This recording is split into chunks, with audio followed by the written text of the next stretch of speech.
Dear all, I welcome you to another Rumi recitation.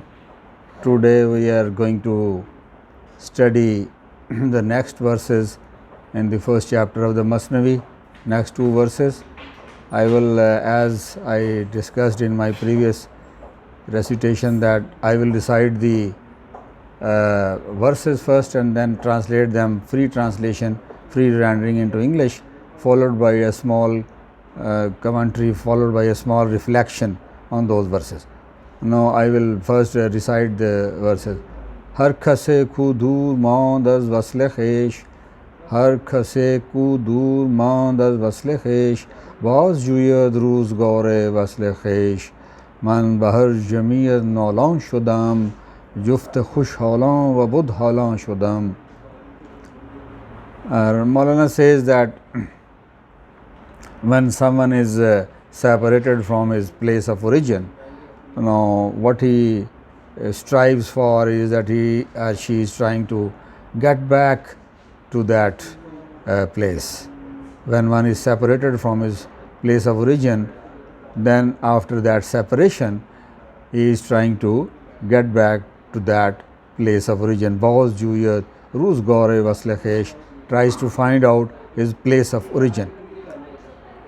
And in that quest, in that struggle to find that place, what he or she does is that Man Bahar Jamiyate Nola Shudam, I cried in every company, in every gathering. I went to different gatherings, I cried there.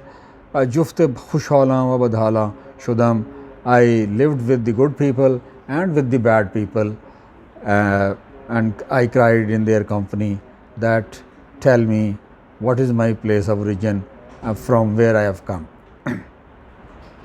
Now, the flute is, through the symbol of flute and through its sound, Mevlana is trying to convey the basic existential quest of human soul. Human soul is part and parcel of the cosmic soul, the divine soul. And when it was separated from that divine soul, it was then in a state of quest and in a state of eternal struggle to reconnect itself. You can say that it is a continuous struggle, it is a continuous quest of severing, separation, and a quest for reconnection with the source of your own being, with the source of your own existence. And it might take you to different places, it might take you to different companions, different places of and different meeting places where you might find your the meaning and the origin of your being, and that may include the company of the good people and the company of the bad people. My friends, I would like to share with you that, for example, in the Muslim Sufi tradition, mystical tradition, different, Sufi masters, they emphasize on the significance and the importance of companionship, sohbat. It's called sohbat. That the seeker of divine grace and divine communion must live with those people who have already achieved that communion. It is like you are in the presence of the company of roses, the company of perfumes, select perfumes. You are in their presence. That is the Jufte Khushalan Shudam Wabad Halan Shudam. That I lived in the company of good people and I also lived in the company of bad people. That living in the company of good people doesn't mean that you cannot learn from the bad people, company of the bad. There are lessons for one's own existence, for one's own betterment, for one's own self-realization and self-discovery, from the bad people also, you see. So, the Maulana invites a person, an individual, to realize, to understand that it is important to engage in a process of self-discovery, in a process of reflection and meditation, and during that process one should not hesitate from learning apparently from the bad people, apparently from the evil, apparently from the ugly. There might be great lessons, there might be great insights, there might be great understandings residing even in the company of the bad people.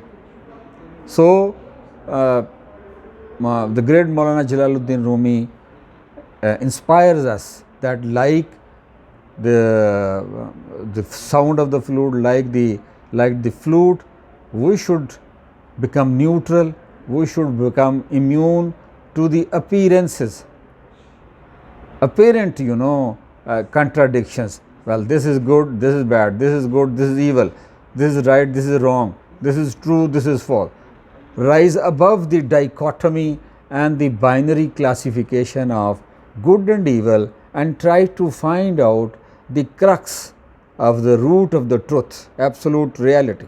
Try to find out and reconnect with your own source of being, with the center of your own existence, with the innermost recesses of your own heart, which is the abode of the divine existence, which is the abode of divine bliss, which is the abode of divine grace. So, if a person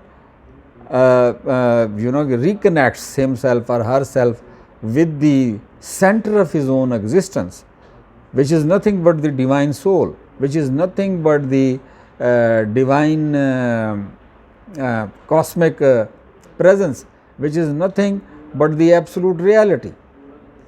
It is there deep inside you, and once you connect yourself with the sound of that absolute divine self, you try to resonate it with you resonate with it, you reconnect with it, and you find your own sound.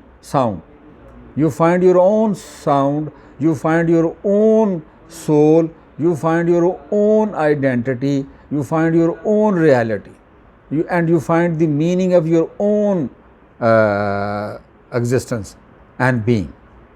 So, it is very important to continuously reflect, to continuously meditate, to continuously interact with the roots of yourself, with the roots of your being. And when this process becomes cultivated, when this process becomes elaborate, when this process becomes well established within the human being, within a human being, within an individual, because it is the individual, ultimately it is the individual, and it is the process of individuality which is needed by understanding the significance and the importance of an individual being, an individual soul. And once that understanding have been achieved, and once you have realized and I have realized my individuality and the importance of my individuality, then I will be able to reconnect with the cosmic individual, with the absolute individual, with the absolute and ultimate reality, which is the divine soul, or which is the cosmic soul, or which is the immortal and eternal garden of existence, as I referred in my previous recitation. So, through my quest, through my struggle, through my strivings and moments and efforts, through my companionship, it doesn't matter the companion is a bad one or the companion is a good one, that doesn't matter. What matters is my quest, what matters is my struggle to find out the root and the truth of my existence. And that can only be that truth can only be discovered by connecting myself with the deepest recesses of my soul, and the deepest recesses of my souls are nothing else but the divine soul and the cosmic existence. And once I am reconnected with that source, from which I am separated and severed, I will not be able to realize peace and tranquility and immortality. So that is the only way to find myself out. Thank you very much. Please subscribe and share my video. Thank you.